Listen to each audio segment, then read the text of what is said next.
All right, what's going on, guys? Welcome to my podcast here. It's like 3 a.m. I just finished Casino finally. Watched Casino for the first time. It was pretty awesome. Maybe my new favorite Scorsese movie.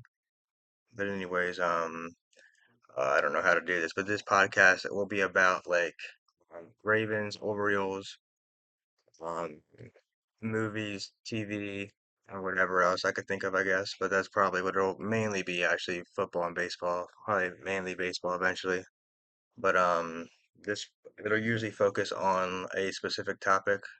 But this episode one, I'll just talk about everything, I guess. Some topics I plan on talking about are the Lamar Jackson discourse that's going on with Mike Preston right now.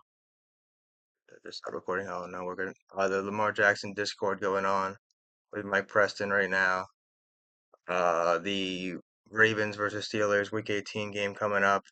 The Orioles free agency, deadlines obviously, and expectations for the rest of free agency. Need another starter. It's the Stranger Things finale and the final season in general, and then my top movies of last year of 2025. All right, so let's get into Lamar Jackson discourse first. Mike Preston. I don't know why we're still acknowledging him. I thought we were going to leave him in 2022, I guess, with the Lamar contract negotiations. I can't even think of exactly what it was, but it was some stupid shit. He's been making dumb articles for like 20 years now. He's not a reporter. He's a washed-up writer. Doesn't have sources in the building. Gotta stop acknowledging this dude. Nick Wright, obviously, the next day was talking about it. He ate it up as he would. Nick Wright, Dan Orlovsky, Chris Sims, Emmanuel. Stop acknowledging these people. What? Okay, let's actually talk about what Mike Preston said. A little rant there, but he said Lamar is falling asleep in meetings. He said he's immature, and he said he's up late playing video games. I don't. That's ridiculous. Lamar disproved everything. Today in his press conference or yesterday's press conference, I guess. But it's ridiculous. Really got nothing to say about it. Just wanted to get it out of the way. Why if he's why is he immature now? But he wasn't immature when he won two first team All Pros in a row and should have been two MVPs in a row. But now that he has the worst 4 game stretch of his career, he's immature. It's just ridiculous clickbait, and Ravens fans take the bait every single time, I guess. But that's all I really wanted to say on that. There's really nothing more. Now this Ravens Week 18, Ravens Steelers somehow, some way. The Steelers Browns game, I have no idea. I thought it was so over. Needed the Browns to beat the Steelers, obviously. Didn't see it coming. No DK Metcalf. Shout out to that Lions fan, I guess, that he punched in the face and got suspended. Didn't see it coming. About as nervous as I've been regular season game. It reminded me of 2018 with the Ravens Browns, with the Steelers watching on the field the jumbotron and C.J. Mosley making the game winning interception. Shout out C.J. Mosley for one of my favorite Ravens for sure. And I want to say that he was trying to come back here this year, and he didn't pass his physical, something maybe with the neck or something. I want to say, not 100% sure, but I remember that being a thing. Shout out C.J. Mosley, one of my favorite Ravens for sure. Uh, Still got his jersey. Yeah, but this Ravens Steelers game should be a win. You really should really match up well. No DK Metcalf, so they couldn't run the ball. Um, when they faced him before, DK probably had. I'd have to look at it, but he probably had. Let me actually pull that up. Ravens Steelers. I think he had like 150 yards or something. Let me pull that up real quick.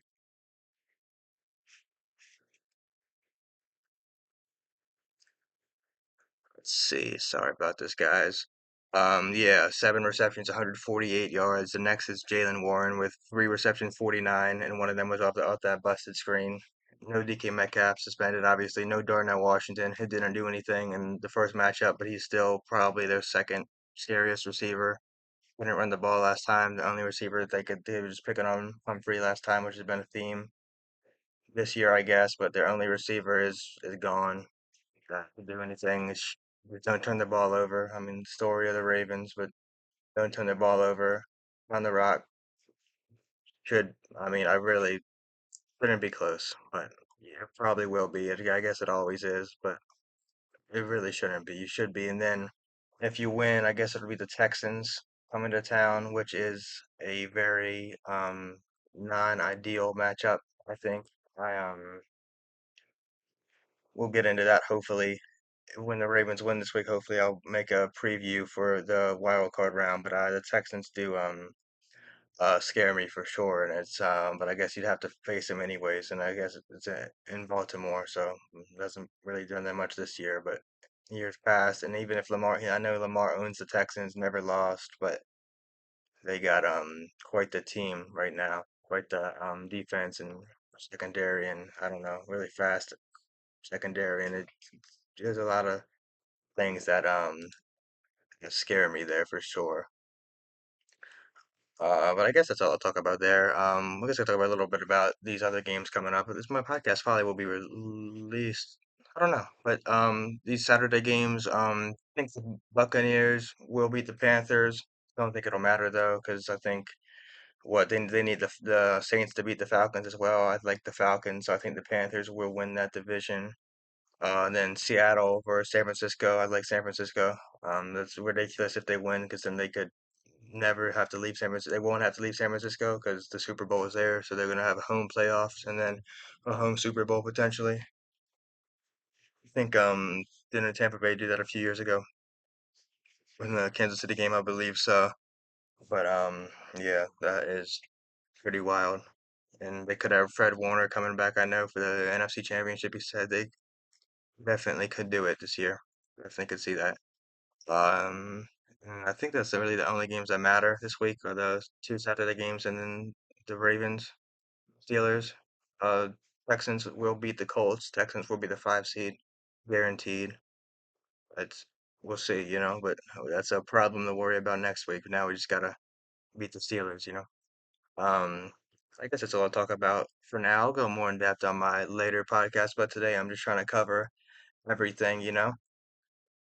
Oh, I haven't even said what I'm going to be talking about. But have I? I don't remember. It's late, but I'm going to be talking about. Um, have I? Oh, whatever. I'm just not going to. It don't matter really. Um, Now let's talk about the Orioles free agency.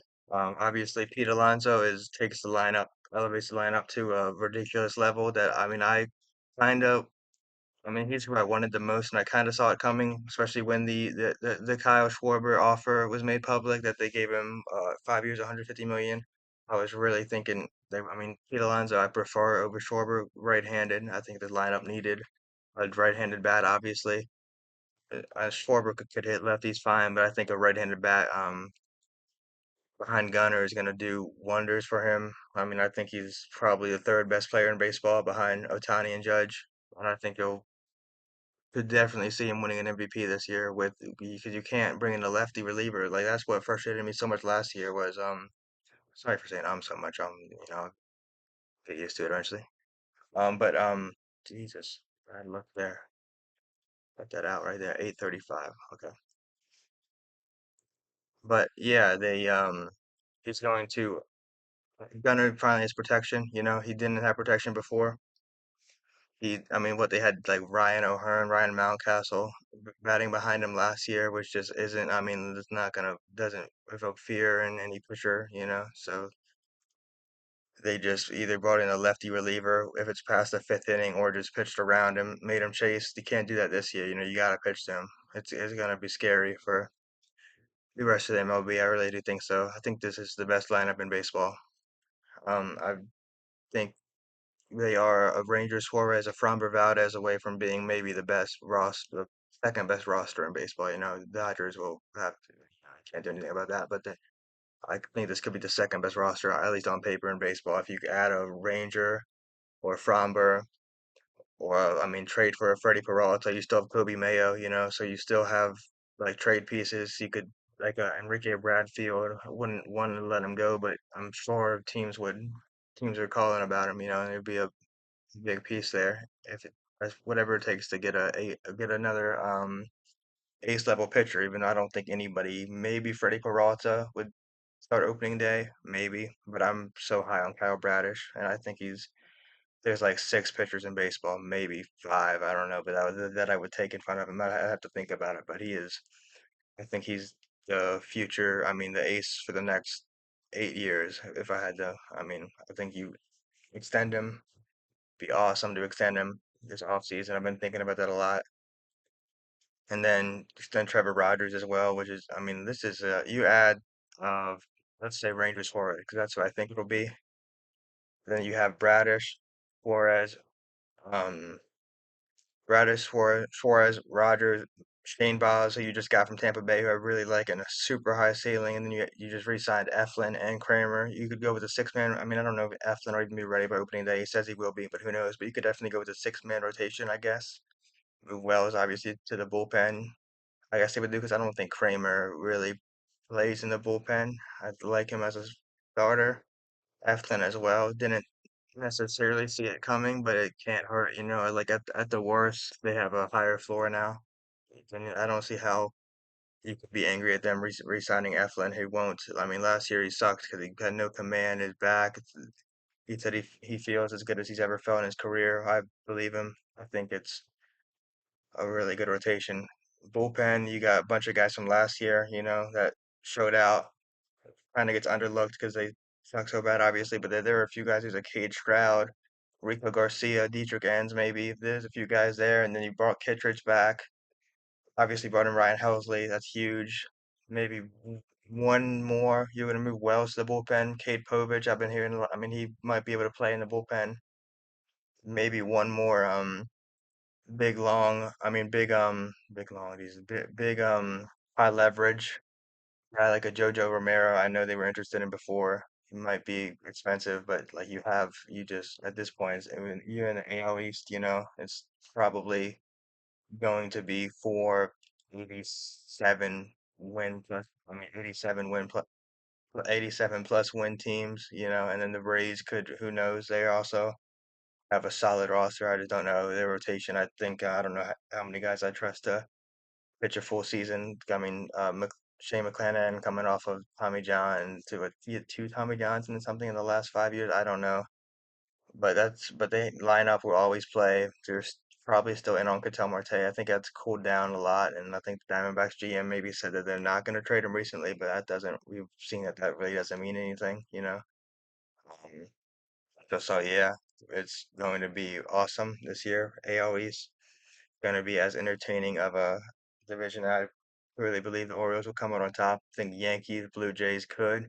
Red Sox, I think will be good. I don't see them winning the division right now. I think, but I could. I mean, who knows? Really, they've got the best rotation, probably, or the best at least one, two. Obviously, maybe the Orioles are kind of up there at this point, I guess. But who knows? Really, I mean, I can't. I mean, I'm just gonna go in and start circles here. I guess. I'm sorry, guys. I'll get better at this, but one more thing I wanted to talk about the Orioles is Buster Olney, who has been probably as critical, the most critical on the Orioles. I mean, out of any media or any reporter, any baseball columnist, whatever writer, out of in the last since like 2019, probably. So like 6 years. In the last 6 years, he's not had a lot of positive things to say about the Orioles, but he just released his some predictions for the season. He predicted the Orioles to win the World Series, which is cool. Doesn't mean anything. I just thought it was pretty cool.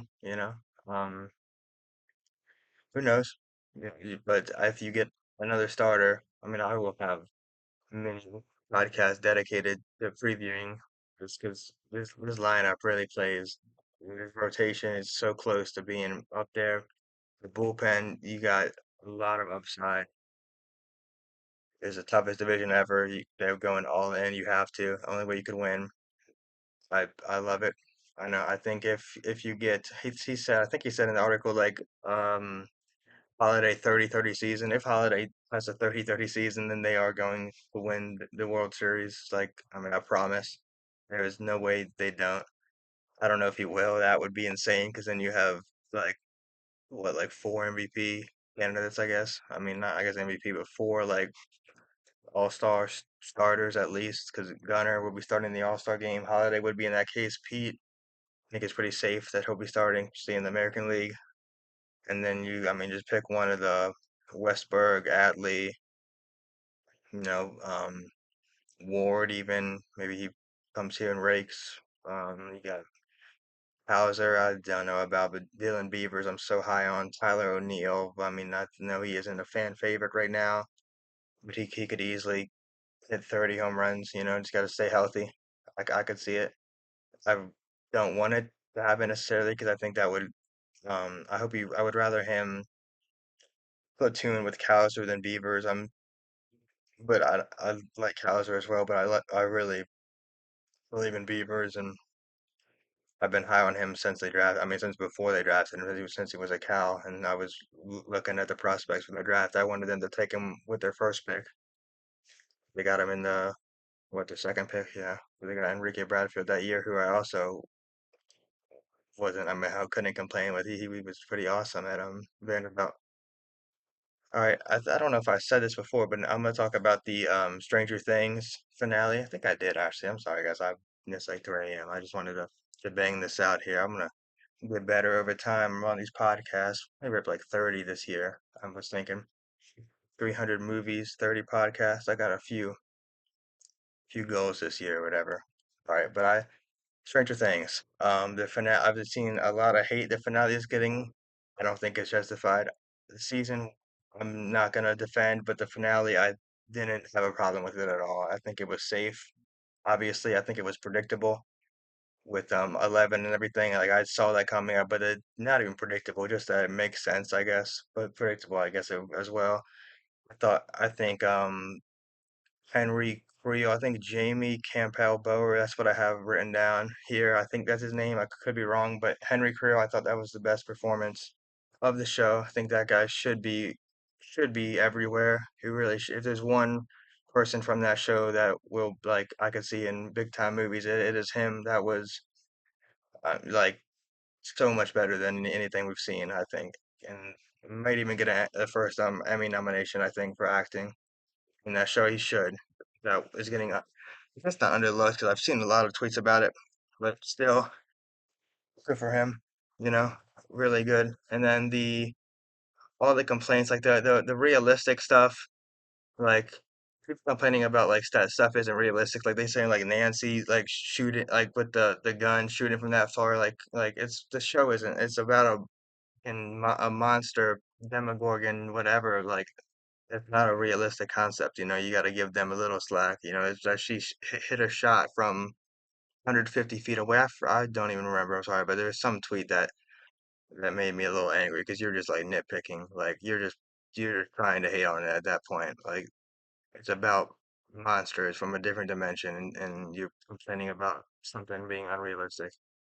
A little silly. And then I'm not saying it was a perfect finale. Like the hour after everything happened was a little dragged out, I guess, and there was a lot of like unnecessary dialogue throughout this whole season, obviously, and it was the same with the finale. But I wasn't like my initial reaction. What was I liked it. I'm sticking with it. I thought it was good enough. Thought they stuck the landing I mean, extent. Not like anything crazy. Wasn't too memorable. They could have obviously started off a lot stronger, but I thought relative to that season, it was good. Um, what else do I want to talk about here? Oh yeah, the plot holes that I've been seeing. There are obviously plot holes that are there. They didn't answer. I don't really mind. Like it's not like Severance. It's Stranger Things. It's not as I don't know what I'm trying to make say there, but I don't think it's as serious. I think they're allowed to have like the 12 kids. I don't really care. Yeah, it doesn't need them. Why 12? I don't think that really needs to be explained. Like whatever. And what else have people been saying? I don't remember, but like people were saying that the fight was too short, but it's not like they just like ran into him. They didn't just like stumble across the mind flayer. I guess I've been they like planned and they caught him off guard or whatever, and I don't know that there were no Demogorgons there. I guess. See, I think I saw that they said because they surprised him, he didn't have Demogorgons. Which, well, I mean, you could have probably had Demogorgons there. Probably would have made more sense. They're everywhere. Why wouldn't they be right there? But I don't mind it that much. You know, it'll we'll be okay. Yeah. Think it'll age better than what the initial reaction is right now, for sure. Then the last thing I wanted to talk about was my movies ranked in 2025. I saw 9 movies, 4 of them in theaters. I was get a quick ranking for them. I thought there were some really exceptional movies this year. I need to see I'm lagging. I need to see a few more. Sentimental Value. I need to see. I've heard great things about it. Sorry Baby. Heard really good things about it. And then a few more that I'm forgetting about that I need to see. But I saw a lot of the big ones. The worst movie I saw this year was Minecraft movie. I don't really need to explain that, I don't think. Second worst movie I saw, or the eighth best movie I saw, I guess it makes more sense, is Him. Him was horrible. Really, when it first got released, or not when it first got released, the concept of a football player that sells his soul to get successful, I thought it was cool. I mean, it's like a nothing like crazy, but I haven't seen a movie like before, and it's such a like a popular thing with like Mahomes and everything or whatever. And I thought if it was like executed correctly, it could have been really good and like stick with you if it had like some crazy cult ritual shit or something. There was just nothing. It was just I mean, just nothing happened. The ending sucked. Julia Fox sucked. Other than that, the acting was good. Marlon Wayans was good, and the I forget his name, but the other guy was good. But it was just a boring, uninspired script. It's really like I can't even think of anything that happened really. I mean, I remember like some stuff with Marlon Wayans and like even like the way the story was told, like with the different days, that was kind of neat. Nothing original, but it still could have been good if they just I think just tried harder. I don't not even tried harder. I'm just saying words at that point. If they was freakier, I guess, if it was made me more comfortable, but it just waiting for something to happen. That never did. I think I pissed like halfway through.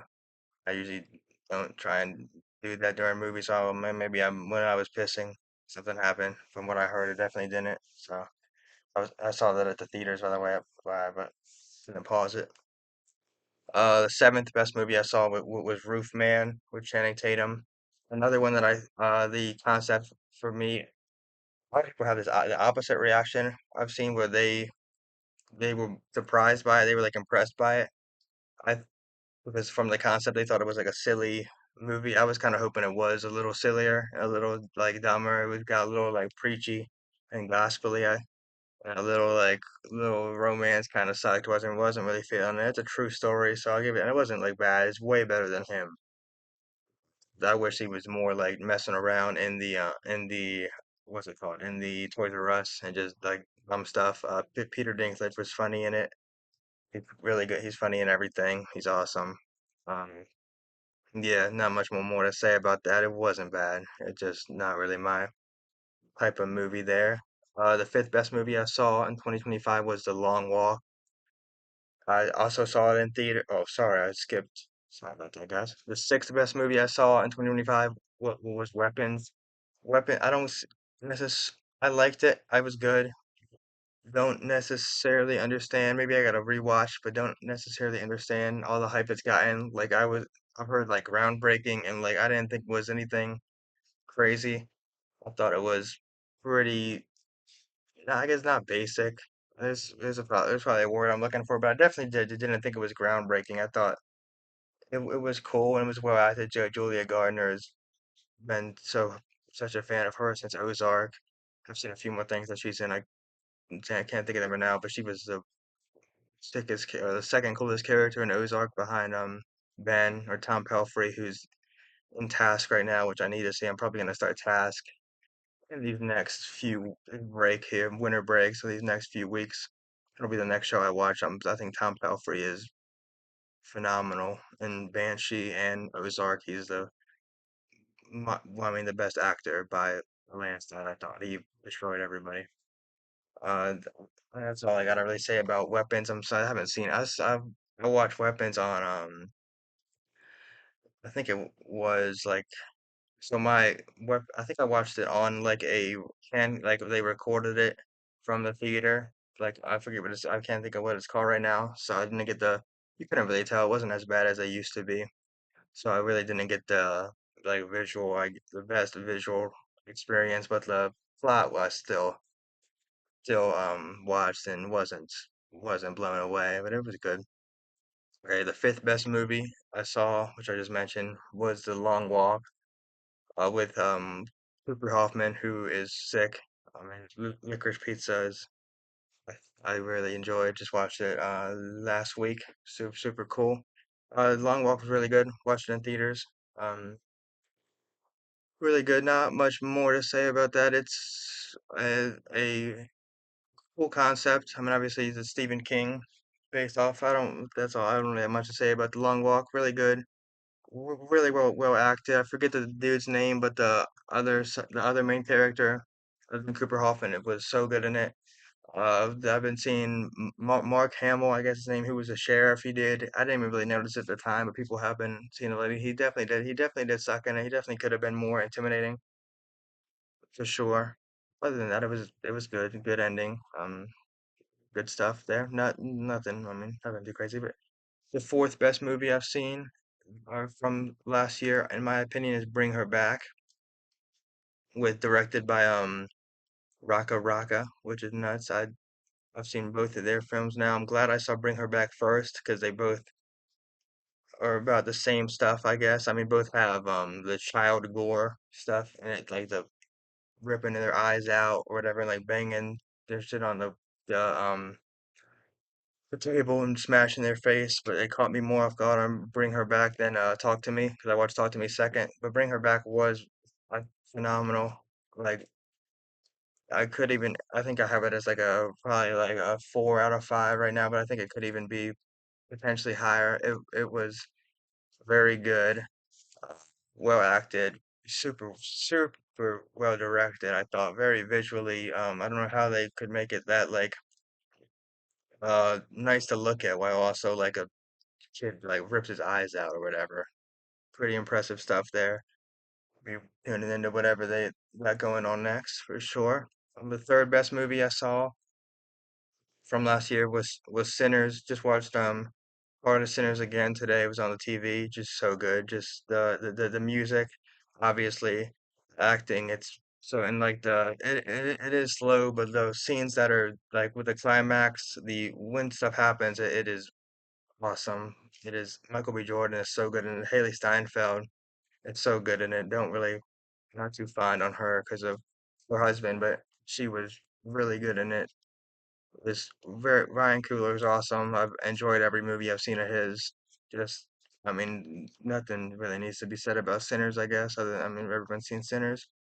The second best movie, just watched in theaters last week. Marty Supreme, phenomenal. Knew it would be. Benny Safdie is the Safdie brothers. I guess it's unfair to say, but Uncut Gems, not Benny Safdie, oh Josh Safdie. I'm sorry, Benny Safdie's the other one, but Josh Safdie, Marty Supreme, but Uncut Gems was maybe my favorite movie of I think one of my favorite movies of the 2010s without a doubt. Just I mean doesn't get much better.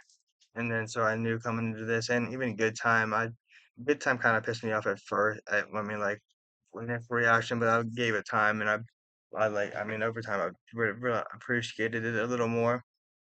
But I think Marty Supreme is right in between them. I think it's a lot better than Good Time. I don't think it's as good as Uncut Gems, but it is that Timothy will win the Oscar for that. It was the best performance of the year, undoubtedly.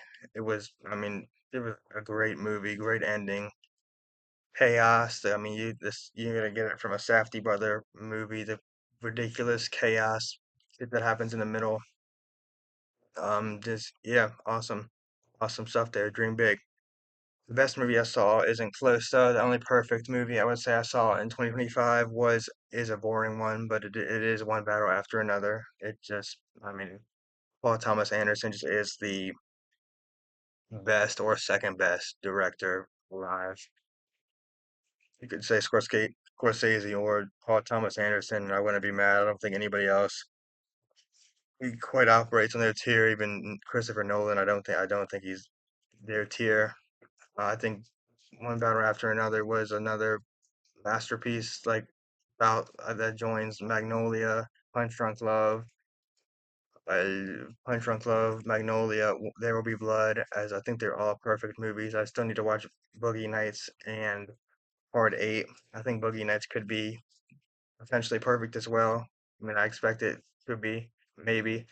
And Hard Eight is whatever, but I'm sure it'll still be a fun experience. But yeah, one battle after another. Leonardo DiCaprio, funny. Um, got my heart going for sure. And with the Hills, I mean, I watched it in theaters when it first came out. Very glad I did. I mean, I knew it was going to be phenomenal. The same way I knew Marty Supreme, just because the critics' reviews obviously had been in by then. And I was like reading them and my expectations, and it did not disappoint at all. So good. And yeah, and that's all my movie rankings. I guess that's it for this podcast. But like I said, the I will get better over time. You gotta bear with me. Like I probably said 100 times, but I'm just gonna go for it. I might not even edit it. I think I really messed up in the middle, so I guess right now I am as well, but I might just hit publish. Maybe I'll look over it in the morning, but next every other podcast will probably be more structured. I just wanted to talk about everything on this one.